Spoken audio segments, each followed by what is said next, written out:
I'm Charlie Giordano, and I'm doing an interview on my grandmother, who lived in Germany for 3 years. Um, so let's begin. All right.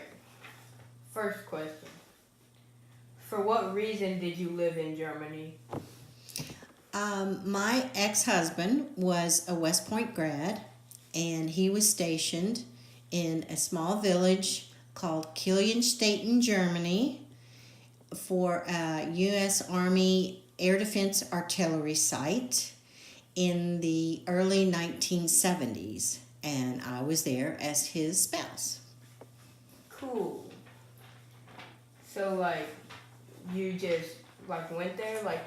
Could just anyone go in? No, Or this was a strictly a military site, Mm-hmm. and the place where we lived was military housing in a small farm village.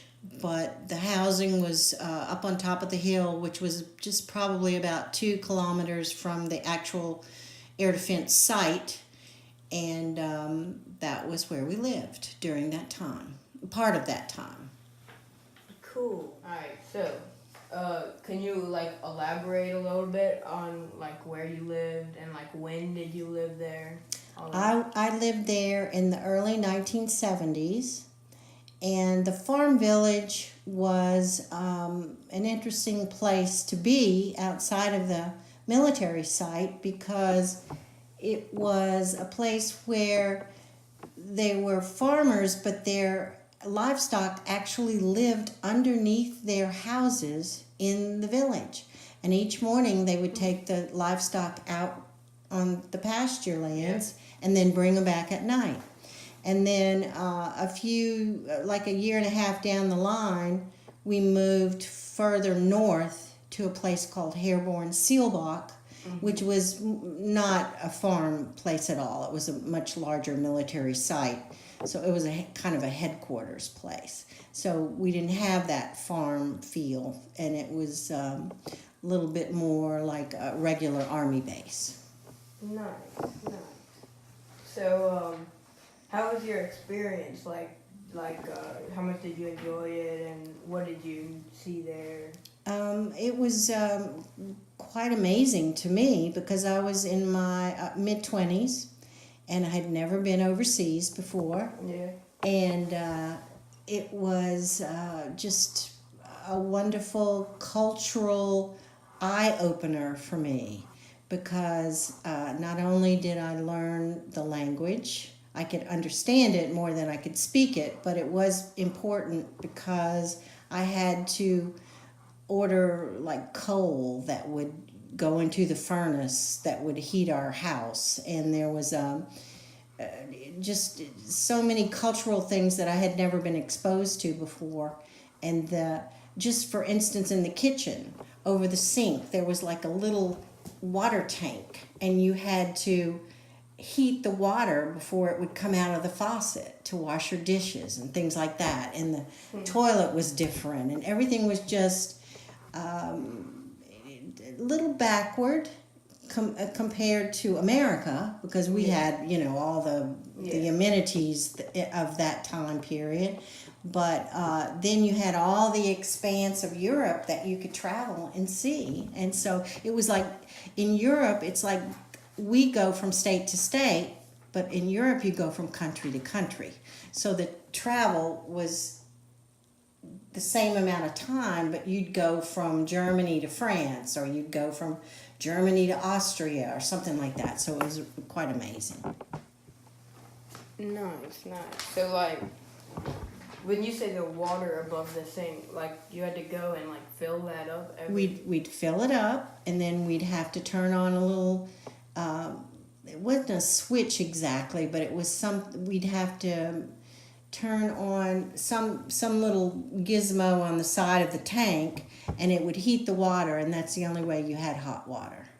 And so throughout the house, that was the only way so it was that way in the bathroom too, but it was mainly in the kitchen. Dang. All right. So how much did you enjoy living in Germany, and in what way did you like it? Um, mainly, being able to travel from country to country. I mean, that was something that most 25-year-olds aren't exposed to, at least in 1970s. Yeah. So, I mean, that was just amazing to me. So on a weekend, we would go, there would be, you'd have your R&R, which was rest and relaxation. And so we would get to go to a different country for about a week. And it was all drivable, So we'd go to Switzerland, we'd go to Austria, we'd go to Bavaria, which was part of Germany, which was where Hitler had his eagle's nest. And there was a place there that at the bottom of his eagle's nest, there was an elevator that he created that he would ride up to the top of the mountain, inside of the mountain. But from up there, you could see Austria, Germany, you couldn't see Switzerland, but I'm trying to remember, there was another country that you could see, but it was amazing. To communicate and make friends in Germany. Well, when I first moved there, there were other American military people there. So there, in the housing development, there were other people that became friends. Yeah. But then in terms of going into the village and going to the PX and that kind of thing, which was several kilometers away, you needed to learn German. And there were certain things that went on in your household where you needed to know the language. So I went to a little class and I learned German, and so that was a good experience for me. And although I was able to speak it, I wasn't able to speak it well. I could understand people speaking German to me, so that helped me in getting coal that came into the basement that heated the apartment, and just ordering food in the village and that kind of thing. So it was quite broadened my horizons quite a bit. Do you think the class helped you understand it better, or just being there and having people all around you talking? Well, the class taught me the basics of it, and as I learned, just the verbiage, then I could understand what people were saying. So when they would talk to me, I would know what they were telling me. And I never had the accent very well because it was very guttural, but I made my way. So I loved it. Nice. So, what were some of the best moments there? I got to go down the Rhine River, and there were so many castles, like real castles, that would just be up on the side of the mountain there, and there would be a vineyard that would be, have a wine, and then at the bottom of the mountain, or the hill, I guess it was more of a hill, but they would have like a little restaurant, and they would have the wine that they grew in that vineyard. And then we went to Bavaria and saw Neuschwanstein, which is the famous castle that Disney World, Disneyland is fashioned after. So the castles were like the best. That was like fairyland. But then some of the cultural things that were not up to par were like in the small farm village where we lived. I mean, the women would bring their children and they'd take them out into the street and just hold them, and the sanitation was not the best. I'll put it that way. So what was the Rhine River? The Rhine River travels through most of Germany, and I wish I knew exactly where it began and where it ended, but I know it goes to Cologne, it goes through Frankfurt, and all along the Rhine are the vineyards and the castles, and so it's an amazing place to see.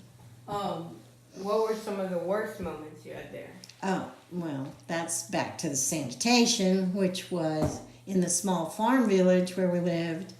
The women who would bring their small children, when they'd shop every day. They didn't have refrigeration like we had. So they had these just like a little tiny ice box, but it wasn't even that. And so they'd shop every day. And so the women would bring their children, and when they had to urinate, they'd just hold them out over the street, and the children would urinate in the street. I mean, it was like a pretty, eye opener for me anyway. Yeah. So, what was your favorite spot to visit while you were in Germany? I think the castles were the best. That was, Bavaria was beautiful. The Yeah, Alps, the Bavarian Alps Yeah. were beautiful. So that was my favorite place. But Yeah. then I got to go to other countries, so that was good. Do you have a particular castle that you liked more than all the other ones? Well, when you first go down the Rhine and you see those for the first time, it's like surreal. And then when you actually walk into Neuschwanstein in Bavaria, and then there's another one. It's Mad Ludwig was one of the princes that was in Bavaria, and he had a castle in Bavaria that was everything was gold, and that was just amazing to me. Yeah, that sounds really cool.